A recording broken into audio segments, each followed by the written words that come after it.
বাংলা কাব্য পরিবারের সপ্তরঙের কবিতা। কবিতার শিরোনাম এদেশ আমার অহংকার।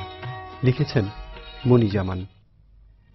আমি 52-এর ভাষা আন্দোলন দেখিনি রণাঙ্গন 71। আমি ইতিহাস পড়েছি, আমার পূর্বপুরুষের মহান ইতিহাস।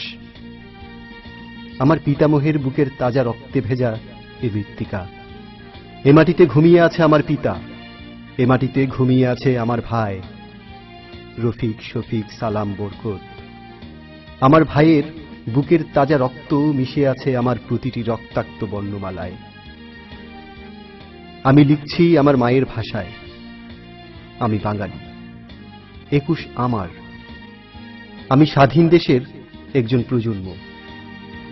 71-এর গল্প শুধু আমার। এ মৃত্তিকার ধূলিকণায় মিশে আছে আমার অস্তিত্ব। আমি স্পর্শ করি হৃদয় দিয়ে আমার বাঙালি জাতি সত্তাকে, আমার শিকড়। আমার বাঙালি সংস্কৃতির তীর্থভূমি আমার বাংলাদেশ। এ মাটিতে ঘুমিয়ে আছে বাংলার অকুত ভয় বীর মুক্তিযোদ্ধা সূর্য সন্তানেরা। বাবার কাছে শুনেছি কালজয়ী এক মহান অগ্নিপুরুষ বঙ্গবন্ধুর কথা।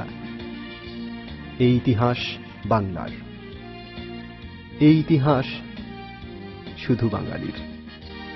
যুগে যুগে বাঙালি রক্ত দিয়েছে, কিন্তু কারো কাছে মাথা নত করতে শিখিনি।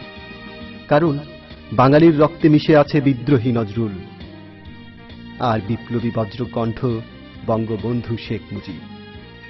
আজও আনমনে অজান্তে কানে ভেসে ওঠে সেই বজ্রকণ্ঠের আহ্বান। এবারে সংগ্রাম আমাদের মুক্তির সংগ্রাম, এবারে সংগ্রাম স্বাধীনতার সংগ্রাম। জয় বাংলা।